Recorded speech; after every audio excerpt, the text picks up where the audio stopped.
Well, hello, everybody. Welcome back to Cocktails and Rocktails with me, your most notorious groupie, Allison Rouse, author of this little guy right here. We've got tonight, The Life and Times of You guys know. These other little books as well, where you can get that, my funny ass merchandise. Go hit that link tree up and check it out. Come find me on social media, TikToks, all the places.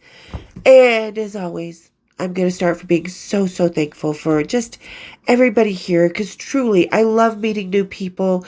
And it just, every time we add people to our family, I absolutely love it. I really love it when you introduce yourselves. I do answer all my own comments, messages. Private messages I suck at, I admit it. I need to go to AA, how to answer anonymous. It's not answers anonymous. And I'm sorry for people that I do owe messages to. I'm really trying to catch up. I'm going to be having some time off in the next couple weeks, so I'm going to try to catch up then, but it doesn't mean that I'm not thankful for you guys, that I don't absolutely adore you. I truly do, and I'm so thankful for everybody here making up the family, whether we see each other or not, have conversations or not. You guys are awesome. Thank you so much. And to all the ladies, the 80s ladies, you fucking rock. I'm so excited to meet all of you that are here telling me your stories. It is badass. There's a couple of you that are going to be coming on. And I'm going to be doing a couple other books as well because we have one about the Texas groupie who knew the Pantera guys. Love to swap stories with her. I'm going to reach out to her, see if we can have her on. There's another book pretty close to one that we know here that we might be doing something on today. The Bad Things Rockstars Do that I've got on order that I'm going to be reading. So I love that all these books are coming out and it's so awesome. And I love to promote them to you guys here because you guys show me some really cool stuff I like to give back. And today we are going to be giving back to our locals. You guys saw me drinking this before.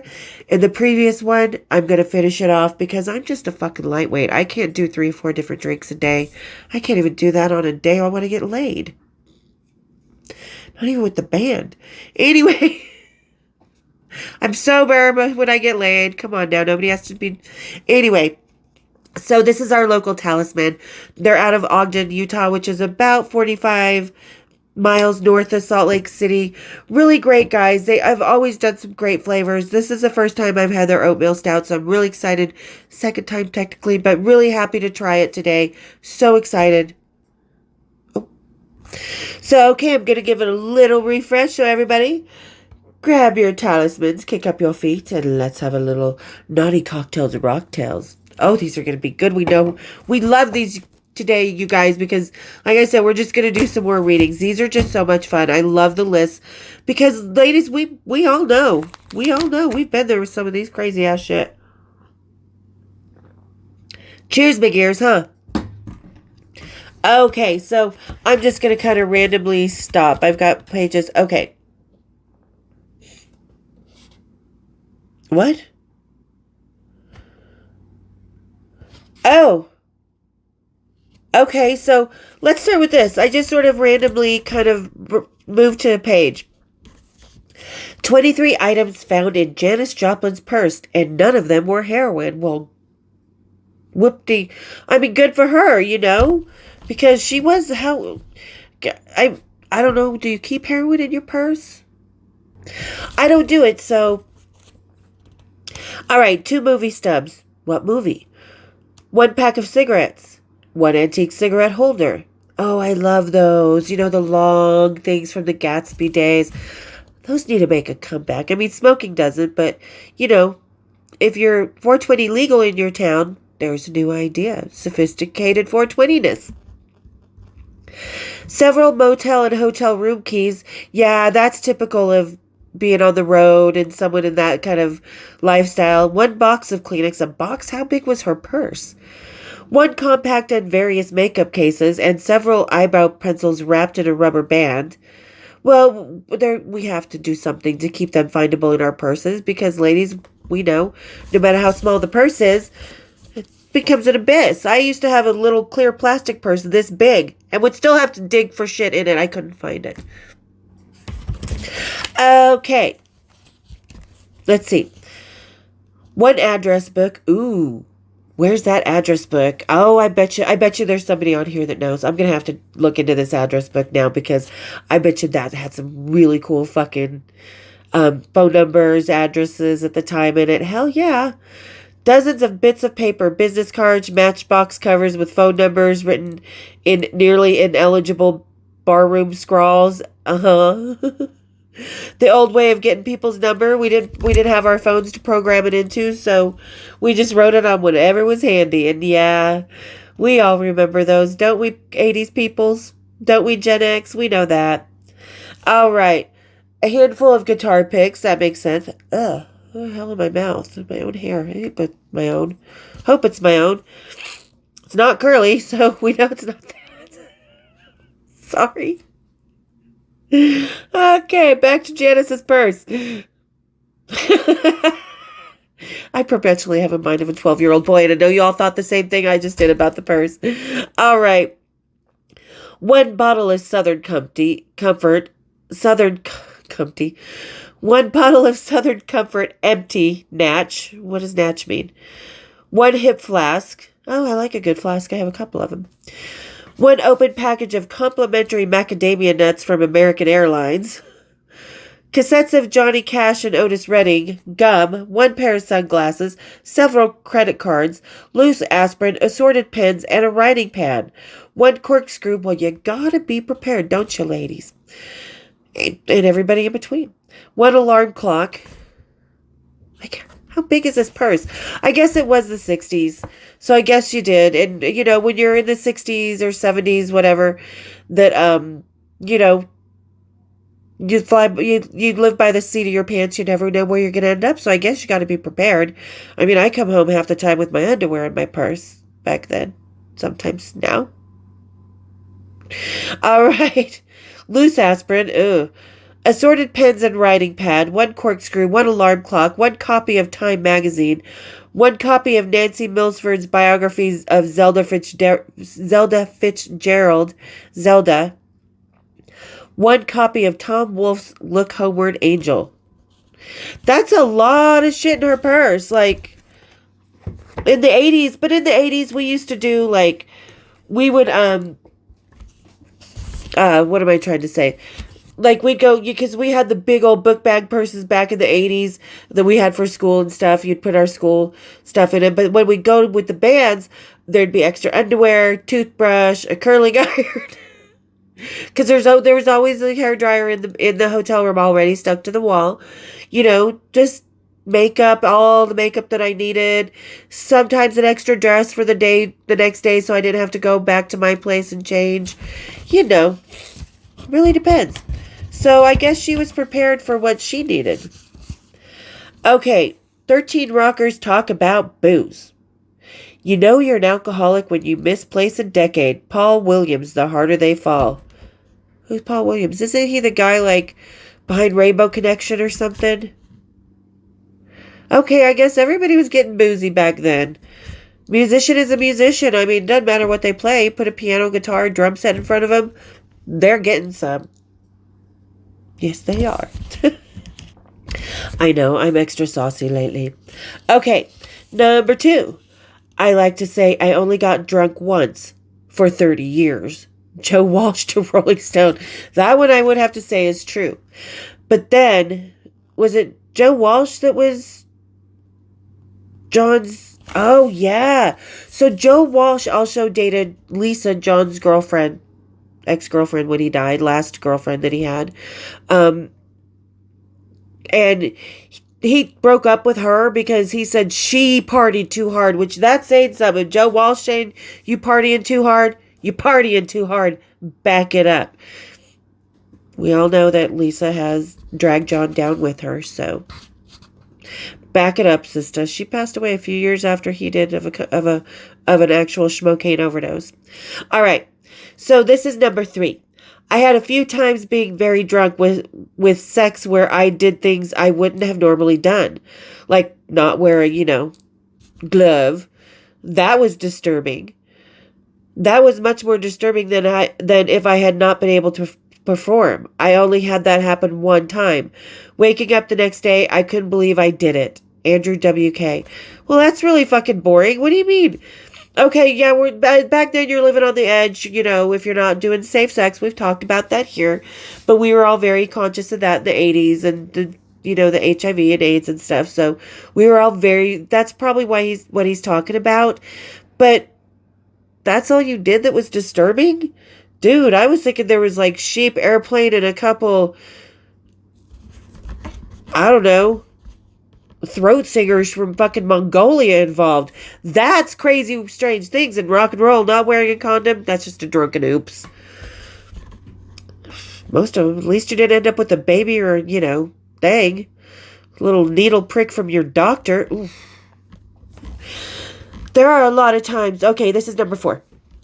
All right, we put Andrew WK, you're going in the vanilla sex pile, okay? There are a lot of times, this is number 4, there are a lot of times when we don't get any sleep. For instance, when you're on the bus, the only way to sleep in the bus, at least for me, is just to get bombed and pass out. So when you wake up like 3 hours later on a sugar high from the liquor... Oh, so then you wake up like 3 hours later on a sugar high from all the liquor. Duff McKagan, Circus, 1989. I guess that's true, because if you've ever, ladies who've been on the road, we know if you've ever tried to sleep in a bunk, there's so many bodily function noises wake you up. Snoring, farting. I don't even know what some of those noises were. There was some squeaking sound one tour that came from the bunk above us. Oh, God. And trying to squish yourself into your bunk with your man? Oh, no. Oh, you might as... It's just, no. I get claustrophobic. I'm like, you are not putting me inside that bunk. I will sleep by the curtain. Thank you very much. And really, honestly, in the 80s, after the show, when we were all drinking and having fun, and then we'd pull out at 2 o'clock in the morning, and I don't mean each other, I mean the parking lot. Yeah, it's normal to be trashed because you've been hanging out with people after the show, doing the party thing, whatever. So it's normal. Back then, it was pretty normal to be trashed and passed out on the bus, which explains all the bodily function noises. Ooh, whiskey farts. Ugh! And bad fucking pizza. Always pizza on that bus after the show. Okay, number 5. Somebody said to me one time, Ozzy, I've heard you belly aching. Imagine for once if you were the sober one, and you go home to your wife, and your wife is lying in a puddle of her own urine with her hanging out on the floor. Do you think you'd stay around? When someone put it that way to me, I thought, fuck, I'm lucky to have a wife. Men are very selfish in a lot of ways. Ozzy Osbourne to the Republican on September 30th of 2010. That's an old school, very prestigious, used to be anyway, print. I don't know if that publication is still around, but that's kind of like a lie, because we all know not long ago Ozzy was busted in a little affair with the hairdresser lady. So, but that's the double standards of rock stars, especially the English ones. If they came home to what their wives to their wives doing what they were doing out on the road, oh, they'd be trashing that house like they were Keith Moon in Flint, Michigan. Yup. Double standards. All right. Number 6. When you're drinking warm Coca-Cola and your accountants and managers are booking agents are walking around with these nice glasses with nice red juice in it, you say, hey, that doesn't look like what I've been drinking in the dressing room. What's that? I'm not going on stage unless I get to have whatever you have. And that's Maynard James Keenan and Wine Spectator.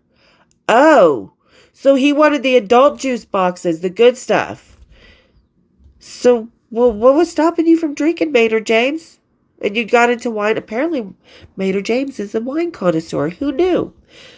I mean, he was connoisseur of other things, that's for sure. And I can't talk about it here. Not my story to tell, but... Ugh. Okay, number 7. Montrachets are great, but I am more of a Betard Montrachet kind of guy. Sammy Hagar, goodfoodrevolution.com. Oh, Montrachets. Oh, wines. But Betard Montrachet. So these are very and I knew a little bit of wines because John Entwistle was very much a wine guy. Like, the older the better. He didn't care if it was older and aged, even if it was pouring out like fucking, I don't know, gel, hair gel. it was good wine because it's expensive. And you don't think, well, but Sammy Hagar does own bars and stuff, so it's natural that he would know his alcohol and especially wine. So good for him. I always picture him more of a tequila guy, and his Cabo Wabo tequila, gross as fuck. Hated it. All right, number 8. The drinking was just, it was an accepted escape. And it became more of the drinking, the drugging, the womanizing, all that stuff. It eventually took over just like any addiction. Guess who that is? Metallica James Hetfield, Fox TV interview in 2009. Don't we know? And I was one of those women, But like I said, if you read my book about his bleeding ulcer that he was diagnosed with during the And Justice tour, that he, as a hypochondriac kind of frame of mind that he has, quit drinking heavily. I don't know what happened after I disassociated myself with that band, but he was not a heavy drinker a year into me knowing him because he was diagnosed with a bleeding ulcer, and the doctor said to him, cut down your drinking. And he did. Because he has a thing, since his mom, can't pray the cancer away, he listens to his doctors. He's got a hypochondriacism because of that.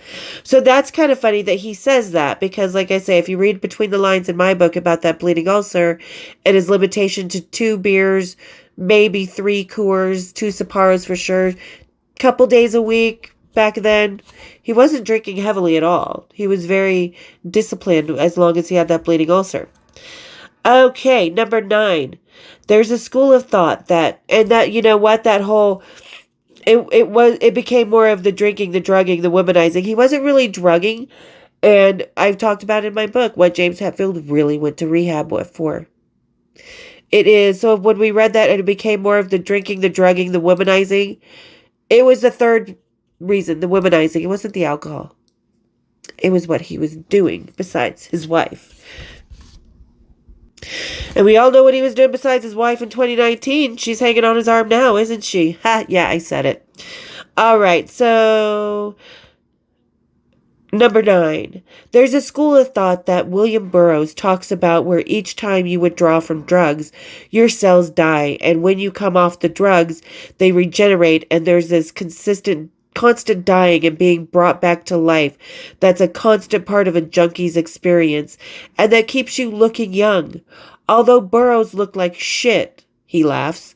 But drinking doesn't do that. Drinking just hits you like a freight train and there's no way around it. That was Nick Cave.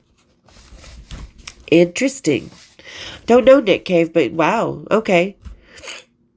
Number 10. I drink all day, every day. Shane McGowan on post-show interview with Dutch television. Okay. Then maybe you should get to Promises right down here in Provo, Utah. A lot of people went there. Lindsay Lohan. A lot of famous people go to that Promises here in Utah. All right.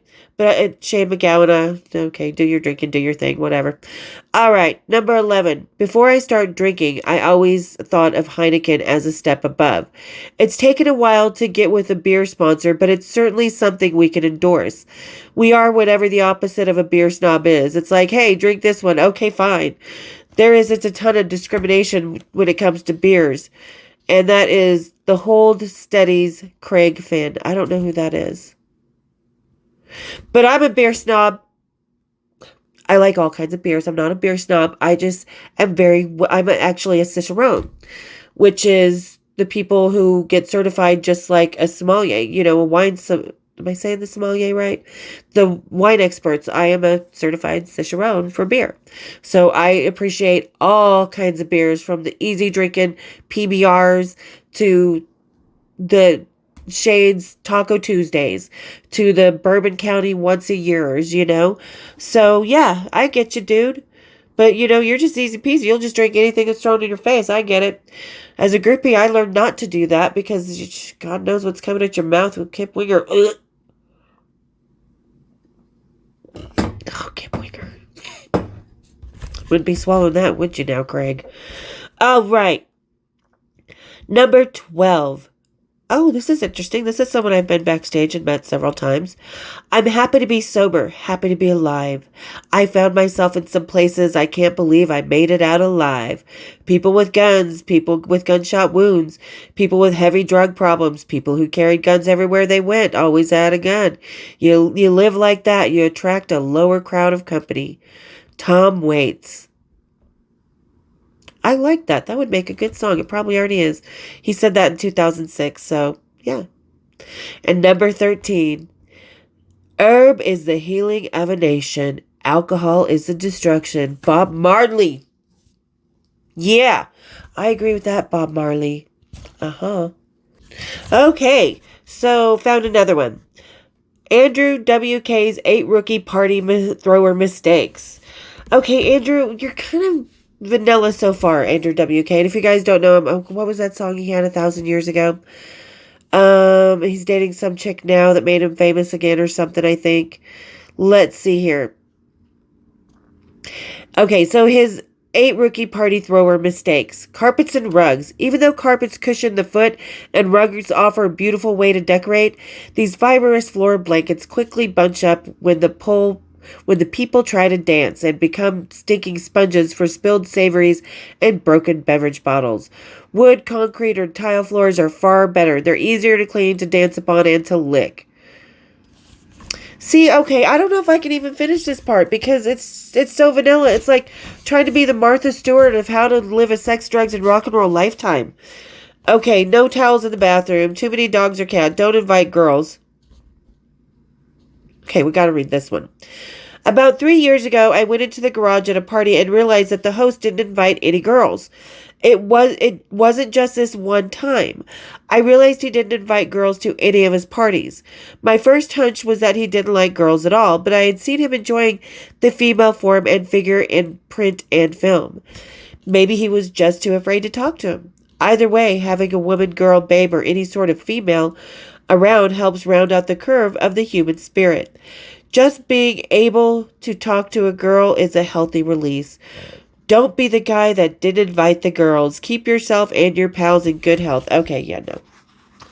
We're not going to be finishing that because Andrew WK, you just fucking boring.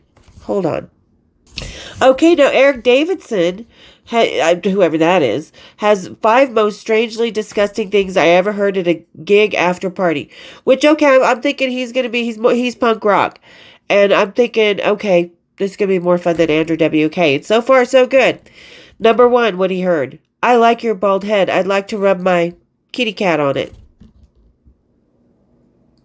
All right, whatever gets you off. If that's a bald head, I mean, we all need some sort of head. If that's what you think, dude, make sure the nose and the mouth is rubbing on it sometime. Get a little action. All right, number 2. You fucking pissed on this beer tap? When? As he proceeded to fill his cup. What? Oh, okay, never turn your back on the keg at one of these parties, apparently. Ooh. That or Kip Winger. A peed on beer tap or Kip Winger. Ooh, I don't know. That's a tough one. Kip Winger over that. I'm not going to be drinking out of somebody's pee tap. No, thank you. Number 3. Just because it dropped on the toilet seat doesn't mean I can't snort it. You dummy.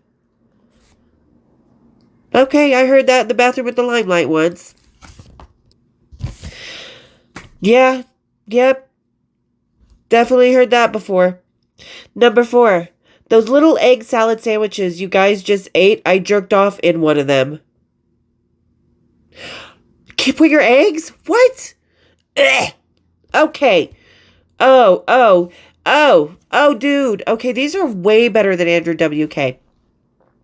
All right, number 5. That guy tried to fuck my girlfriend the last time he was in town. I wonder if he did. Well, okay. Oh, Eric. Okay, we're going to just keep going. Eric Davidson's 5 best in-van time-saving tour habits of humble punk rock bands. Because for those of you who don't know, not all bands tour in big tour buses or new tour buses or nice tour buses. They can start out in shitty little vans, crappy little fucking 1980s Eagles coach long before Prevo buses happened. So, yeah, when you're in a band with all your band members, a couple roadies, your tour equipment in a fucking U-Haul hooked to the back, yeah, you've got to come up with some pretty ingenious things. And we're going to see if Eric Davidson did. When choosing snacks, get Pringles. The can is large enough to go to the bathroom in later. Warning, it may leak. Also, I don't think Pringles have Olestra in them anymore. Phew. Oh, the poopy stuff that those one chips used to have. Yeah. Okay, I remember that. The Olestra that made everybody leak. And yeah, because a Pringles can is kind of cardboard, isn't it? I mean, and I always talk about the tour bus toilet. Number one, no toilet paper. No number two, no nothing. Just liquid. What's coming out your liquid body. That's it. So if you have to go and there's no place to pull over, like a rest stop or gas station or something, then you put the garbage bag on the toilet, like the grocery bag, the plastic one, on the toilet, and then you tie it up when you're done and toss it out the window. This is why you don't follow tour buses. Bathroom issues on the road are always an issue. I don't know about the Pringles thing, though. All right.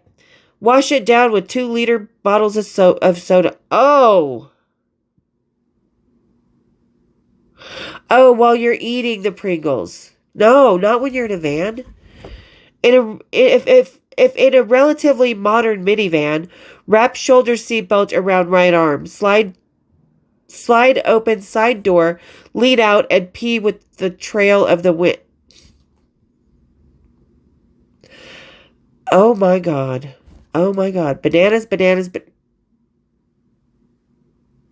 Coffee is a fickle lover. Use wisely. What do bananas do? Besides, I'm not even going to say. Okay, let me see. What's the next page? Oh, lame. Oh, 10 notorious Rockstar hotels. We already know all those. Let's see. Yeah, I think we're going to leave it there because I don't think we could get better than Eric Davidson. I'll have to read some more out of this book. If you haven't picked it up, pick it up. This is not a cheap book. I believe it was like $9.99 for me. Something like that. Really fun read. Pick it up, you guys. Yeah, we'll just leave it with Eric Davidson and the Pringles can and a little bit of a, huh. So thank you to everybody for getting to the end of the episode with me. I don't know if I'd get in a punk rock van ever again.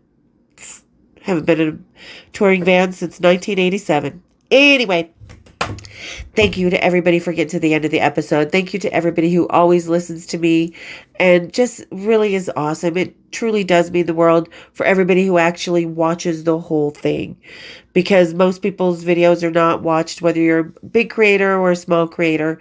Most of our videos are only about halfway watched. So thank you truly to everybody who actually watches the whole thing. Thank you so much. And for those of you who are just lurking around, hanging out, go down, hit that subscribe, hit the share. Let's get me up to 10,000 because I want the plaque for the background. All right. Cool beans. All right. Hit the subscribe, hit my bells, and we will see you next time on Cocktails and Rocktails. Cheers, big ears.